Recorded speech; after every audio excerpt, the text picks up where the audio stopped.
For Apbr on that game number 1, parang binibigyan talaga nila ng sobrang uncomfortability ang galaw ng Apbr all throughout. Banning of the Fanny and the Kalea, I guess the Shojin would be contested by Apbr at this moment. Hindi sila yung may responsibilidad na mag-ban nun. It's gonna be Onic PH. Part 2 kaya na may suyo na naman na tatanggalin itong Onic PH. I mean, it is a definite possibility. But again, Joshi, a lot of people were saying na itong broken walls or broken walls na siguro yung pinaka-neutral na map for everyone in terms of the approach. But why exactly do teams pick up Flying Clouds right now? Meron ba specific meta na dapat malaman ng mga fans towards this? Well, for Flying Clouds, ang laking bagay ng mabilis o agapang respo dahil nga mismo doon sa Flying Clouds. And it would really prevent a lot of jungle invasions, and that could be the answer of Apbr.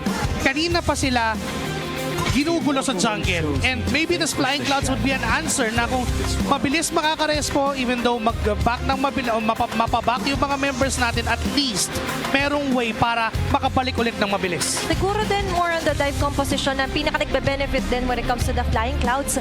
Dahil kapag namatay, they could easily go back to where the clash might happen, as well as sabi mo nga prevention din ng mga jungle invade na most likely ay ginagawa nga kaninang Onic PH might continue for game number 2, pero yung suyo pa rin talaga ay hindi na inopen para sa game 2, Hans. Kumbaga, yung Flying Clouds, pwede kang makabalik ng mabilis, pero ito wala kang babalikan na suyo eh. Naka-gray pare. Naka-gray, at yan yung isa sa mga sites na ayaw sanang makita ni James Banks, but this is gonna be a test of his character. I feel like nasabi niya nga kanina during the interview, again, para po sa mga nanonood, siya po ang nagsabi nito at hindi po kami. Sabi niya na pag no suyo, no win. It may be a joke, you know, but for Onic Philippines, yan ang gusto nilang patunayan ngayon. Gusto nila na ma-tone down itong si James Banks sa paggamit ng kanyang best hero para makuha nila ang panalo and to get themselves back into the winning column. Looking back at this draft, my choice ang Onic Philippines.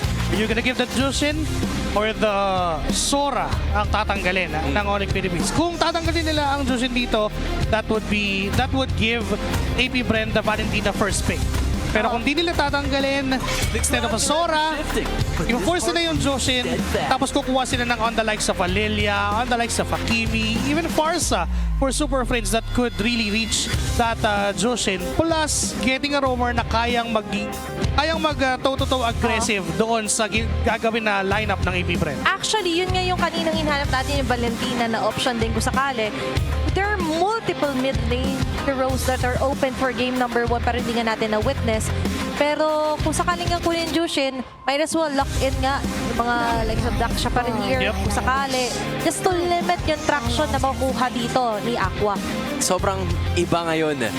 Parang may nag-iba yung ihip ng hangin during the week break. Kasi yung Valentina, pre, week 2, eto yun eh, blue one dyan na mamaha yun eh. Sabi nga natin, di ba, kondo to eh. Na tinitirhan ni Valentina tsaka ni Fredrin. Tapos may bago na silang roommate, si Zushi naman. Staycation lang pala. Nagdaan lang yung Holy Week, biglang nagbago yung ihip na, okay, ina-open na yung Jushin, tapos yung Valentina, hindi na pinapansin bigla ngayon. Diba? So yun na yung nangyayari.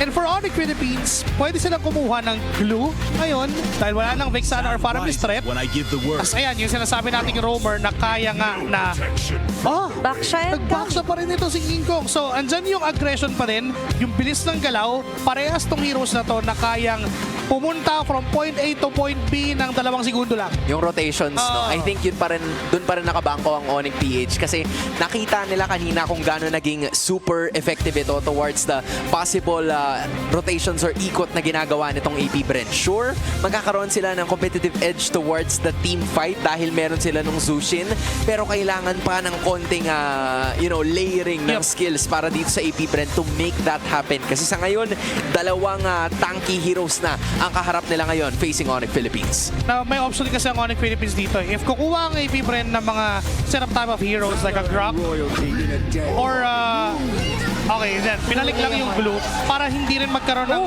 option itong Onic Philippines na kumuha ng Valentina. Kasi if ever nag-rock sila or kumuha pa ng ibang mga setup like Kufra or even Matutuwa si Prince. matutuwa yung Valentina. So Yeah. it would still be viable for Onic Philippines. Now, na Leo Mort na yung kinuha ni James Pax, hindi natin kailangan mag-worry dun sa snowball factor na kailangan niyang gawin. Kasi kahit pa 2 items lang ang meron ng Leo Mort, may way at may way ang isang Leo Mort na manalo sa isang clash. So, for Onic Philippines, might as well get the YSS ngayon na. Kasi kung hindi, baka tanggalin na yon ng Apbr plus the Moscow. Kaya nga, ina-adjust nila dito yung capability ni King Kong onto handling utility junglers. But instead, they go all in para dito sa Kimi for Super Friends. Sagad yung panghuli ulit nitong Onic PH based on the first 3 picks that they have. You know, going back dun sa kanila naging draft pattern mula kanina, the Baksha is still there. Napalitan lang yung dalawa. I think something that's very common with Cho, Yuzong, Kimi, and Khalid is that meron silang AOE crowd control. I feel like that has been the recipe for success na ginagawa nitong si Coach Hayes.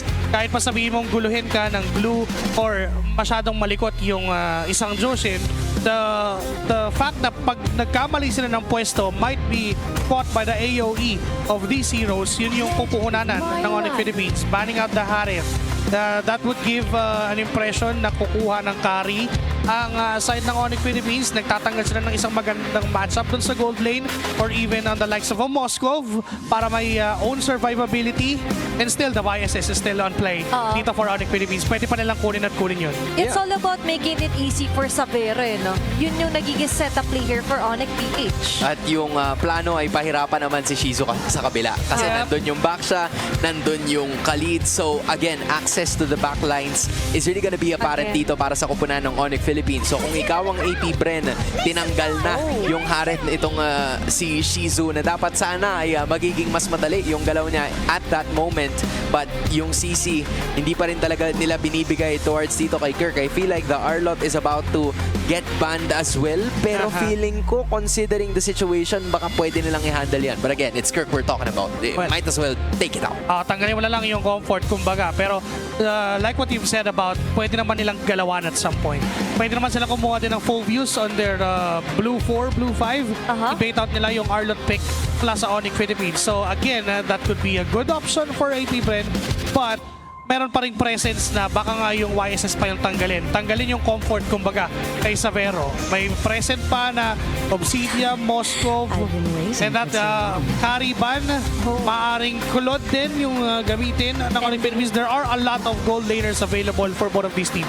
And in addition, yung Claude kasi we saw Apbr use it a while ago. Nagamit itong si Shizu. And basing it on the composition na meron sila, they have enough kung sakali na mag-BMI Blazing Duet siya papalapit. It's just a simple stun, a simple, you know, immobilize sa Kimi. Diba? Immobilize sa Kimi. There's so many other kits para magawa nila yon. So the question here for Apbr is, paano sila makakapag-dish out ng damage dun sa backlines if the Claude is no longer gonna be an option? Kailangan nila ng pang-hold kung sakali, di ba? Pero with that, they remove the Alice altogether. Hold na pwedeng ang bumabad here for Onic PH. Pero yung YSS option for me ay possible pa rin. Looking at the AOE or the range naman, hindi sila kakapusin super. And yun yung pinakagana so far para kay Savera dito sa MPLPH. Kumbaga, you remember when we talk about Granger being the safest gold lane out there? Ngayon, Para sa Onic Philippines, yung YSS yung safest nila para kay Savero. safest in the world. Yun yung isa sa mga napagana niya all throughout the weeks that have passed, and they can still get that on this red 4. Dahil pwede nga nilang i-bait out na wag mag-foam si KLVJ tapos kumuha bigla ng Arlot. Ito si Kirk. They might as well just go. Pero and yung all. Yusin talaga, men. YSS pa rin. Gaya ng sinabi nyo, guys, Hanggang this dulo. is true. Rotation, ando na sa pinakaunang tatlo. Yung info, nasa Yusun Shin. Kumbaga, maglalagay ka na lang ng cherry on top dito yan for na like a really good combination para sa Onic PH. But for Apbr, at least nakuha nila yung Moskov. This was one of the considerations for the ban na sinasabi nyo kanina, and they have a Shizu hero. It's just a matter of how they will be able to protect him enough kontra sa Sanda Makmak na dive na galing din sa Onic PH. Siguro yung part din na, sige, Shizu, kung mahihirapan ka when it comes to clashes, pero so, pag nagpupush ka, pag kinailangan ka lang namin, mas mabilis yung respo. Versus kanina na very obvious kapag nasa baba si Shizu, ang bilis naglo-lord agad ng Onic PH. Now, he has the tendency to go for the surprise attacks dito sa Onic PH. Switcheroo for AP Bren or baka mag-pull off sila ng Cho XP. But then again, mas viable nga yung ganito na Glue XP and a Cho for Nova. But Kirk, nagbigay siya dito ng XP lane na hindi magiging problema ng Onic Philippines. Kumbaga kahit masipa ka, kahit bigyan at bigyan ka ng AP Bren, okay lang kasi mabubuhay ka. Ito yung mga hero na usually nakikita natin kay Ryota. Pero si Kirk, ang gagamit niyan sa ngayon, another, branch of heroes na po pwede niya sanang gamitin. We knew Kirk as an XP laner na gumagawa talaga ng play. Nagsisisi, we saw him use the Yuzhong kanina. Siya nga yung MVP ng game number 1. Pero ngayon, he's taken on a different role. He's taken on a different manner of spotlight. Kasi alam niya na may kayang gumawa ng play para sa kanyang team. From finding the right angles to finding the right angulo. Manggulo lang dito sa AP Bren. May point ka. If we're gonna look back at this composition weeks ago, you'll know na si Ryota kayo gagamit nito. At kung si Kirk man yun nandyan, mas pipiliin mo makita yung Terizla, diba, o yung mga Arlot. But then, it's Kirk getting this Uranus. At ngayon pa lang, simula pa lang, alam na niyang lamang shot di siya agad-agad mamamatay. So magkakat siya ng mabilis. Ayaw niya talaga maging problema. More so, ako yung problemahin nyo, AP Bren. But in your face attack, here's may bandang mid lane. This is the prowess of Hakimi versus versus Jushin, pero Kiel VJ di tinatatanan. Calling for backup. Muntik pa siya dun. Tol, gets ni Kirk yung point eh. Ano ba yung point? Ang point, sinaktan mo ako. Sasaktan lang siya eh. Grabe! Yun lang yun. Misdirection play. First blood na naman. At sabay-sabay pa nag-get out ng first blood dito, Onic PH. It's again the same thing na nakita natin from game number 1. First minute in, gugulong itong si King Kong. Makakahanap sila ng kill. Early damage is present. Courtesy of the Skimmy and Khalid. Uulit-ulitin lang nilang sakalin ang AP Bren. Look at King Kong! Siya pa yung nakakuha nun! Nanakaw niya! Drive-thru! Grabe, nag-take out pa! Nag-take out pa, may kasamang price and drinks! Kompleto! Yung naging meal my doon gosh. para sa Onic PH, Joshi. Alam mo, kanina 'di ba nakita natin. Sure, hindi nga namatay itong si James Banks, pero para mo naman siyang pinatay kasi tinanggalan mo ng pagkain. This will prevent the contest from AP Bren.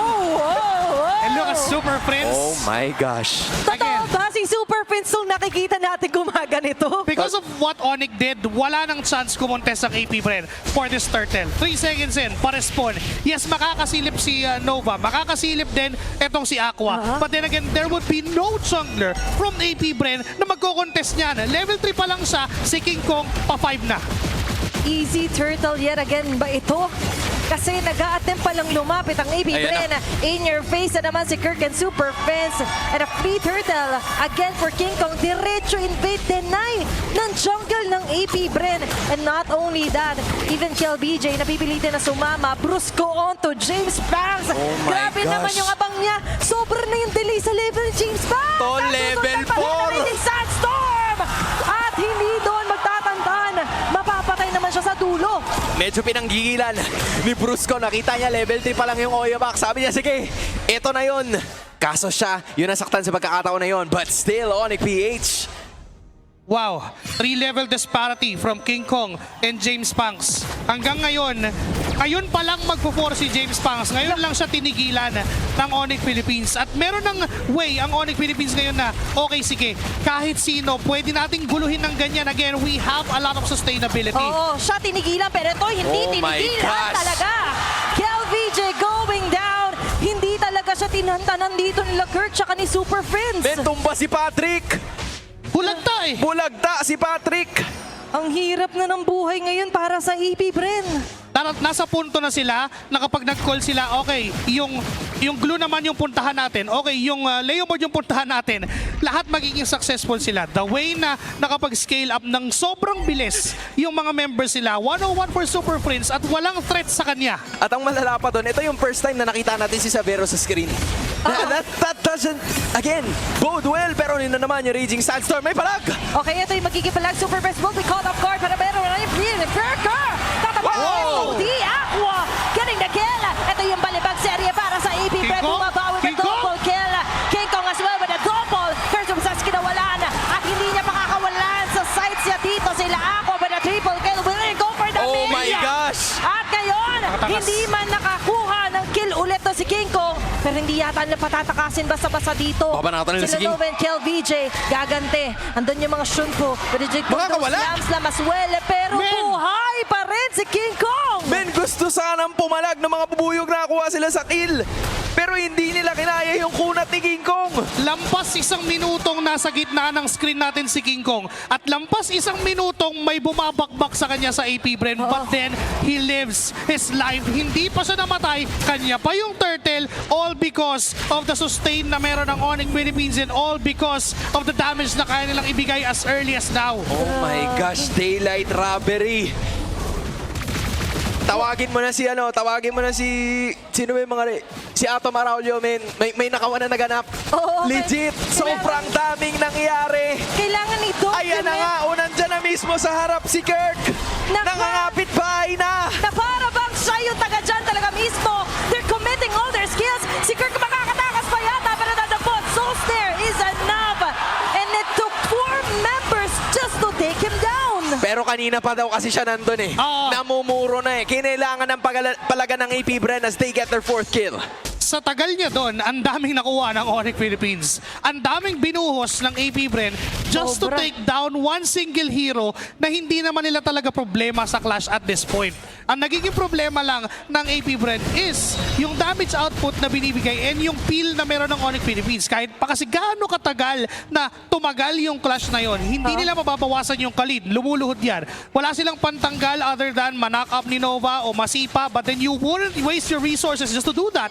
Mas gugustuhin mong kumuha ng pick-up doon sa mga problema talaga, which is si Super Friends. At si King Kong din. Kasi sa ngayon, si James Banks tila ba hinahanapan pa ng ruta nitong AP Bren para kahit pa paano makapag-dish out siya ng damage. Yep. Fortunately for the Beast though, sa dami ng mga nangyari kanina, isa pa lang yung death nitong si James Banks. Pero ang ginagawa kasi ng Onic, kung nung game number 1, siya talaga yung primary target. Ngayon, yung secondary na kahit pa paano, tanggalan natin siya ng mga objectives. Tanggalan natin siya ng mga necessary na bagay na kinakailangan niya para makapag-dish out siya ng damage and mag-scale. Pero parang unti-unti mo na siyang pinapatay kapag nililimitahan mo yung form ng jungler dito ng AP Bren. And right on cue pa rin, magle-level 11 na si King Kong, level 8 pa rin si James Banks. Hindi pa niya yata nahahawakan ng sabay yung purple at orange niya. Other than the minute 1 na meron dito sa game na to, lahat na mga kinukuha niya, yung kabila kinukuha na rin ni King Kong. Lahat na pwedeng pasukan ng AP Bren covered na ng Onic Philippines. Look at Yep. Brusco. Papasok pa lang si Nova, hindi hanggang dyan ka lang. Umaamba agad eh. Tol, pag price lang. Pag drinks lang. Hindi pwedeng price and drinks. Oo eh. Ginagawang meal agad dito ng Onic PH, yung mismo form ng AP Bren. And now, nakikita natin, even if there's no more kill VJ onto the front line, wala silang paki. Basag lang ng tore dito para kay Savero. Mas maraming beses pa nating nakita na nandito sa side ng mapa na to ang camera at ang Onic Philippines as they are just simply taking everything away mula dito sa AP Bren. Sasabihin ko pa lang sana, the good thing for AP Bren is may better way naman sila to answer back sa Onic Philippines than game number 1 dahil sa Moskov ni Shizu. But then, nung pumunta si Kirk, naisip ko rin bigla na hindi niya rin pala pwedeng patayin yung Uranus kapag nag-def doon sa split. Kasi pwedeng siya pa yung mamatay in return. Ganun kakunat, and kapag nakapag-build up ng Blade Armor itong si Kirk, siya pa yung masasaktan doon sa isang Uranus. Plus, may threat pa na pwedeng lumipad bigla yung Baksa and even yung Khalid. Tol, ito na ba yung pagkakataon na makakuha na si James Banks ng parehas price and drinks? Hindi pa rin! Hindi talaga. Hindi talaga binibigay, men! Ayaw talaga ibigay ni Kuya King Kong dito sa AP Bren. Pero plan B muna pinapagaan nila as Shizu slowly pushes his way doon sa may bandang top lane. Pero too much damage pa rin yung nai-inflict dito sa ibang linya. And James Banks, wala na siyang kalayaan na mamasyal man lang sa mapa. And for AP Bren, yun yung kailangan nilang gawin eh. Kailangan gawin ng 4 na miyembro bukod kay Shizu, magtiis muna. Kailangan nilang hanapin yung mga fights away from Shizu. Kailangan nilang magamit yung pagka-Moskov ng isang Moskov. Yung tipong makakapag-split and then makakabalik doon sa pwesto kung saan sa kailangan because of the Spear of Destruction. Paulit-ulit nilang pwedeng gawin yan.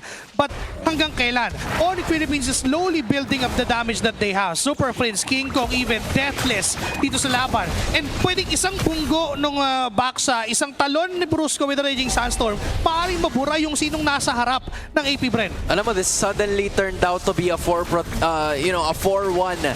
scenario para dito sa AP Bren na dapat sana hindi natin nakikita. Kasi kung tutuusin, si James Banks pa nga dapat yung magiging frontline. But again, dahil doon sa kawalan ng ibang mga items ending objectives, Onic safely secures yet another major award. And too much na yun, 7k gold lead. Bandang likod, it's still Kirk all over again. In your face sa taktika, nandun yung grab-grab. Pero sa Savero man nakakapitan niya, siya pa yata yung papapatay pabalik doon.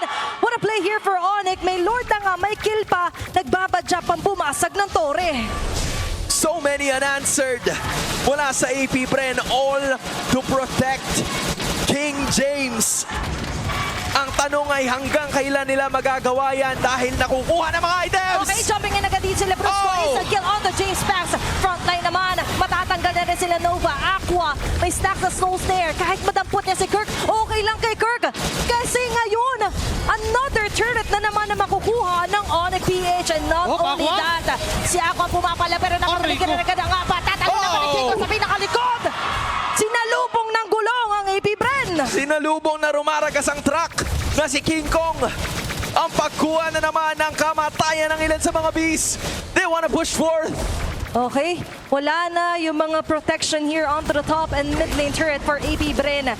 Na-accomplish na nila na matanggal lahat ng outer and inner turrets. Only the inhibitor turrets will remain para sa beasts. Still remains to be a landslide para sa Onic Philippines. Dire-diretso pa din ang pagbulusok nila dahil sa ginagawa nila Brusco and even ito ni King Kong. And alam din kasi ng Onic Philippines na okay, Leomord, Jushin, Moskov, bukas pa yung damage output ng AP Bren. Matagal pa. They need 3 to scale and look at the kick from Nova. At hindi na pwede paabutin pa ng bukas pero biglaan naman ang makukuha nila dito. What a great catch there. It's going to be Savero na mapipick off nila. Oh, that was a best case scenario na naganap para dito sa AP Bren dahil dyan bumaba yung kalamangan ng Onic in terms of gold to just 7.7k. Malayo pa, pero at least mas malayo na dun sa nakuha nila kanina. I mean, just take a look at the items right now. Yep.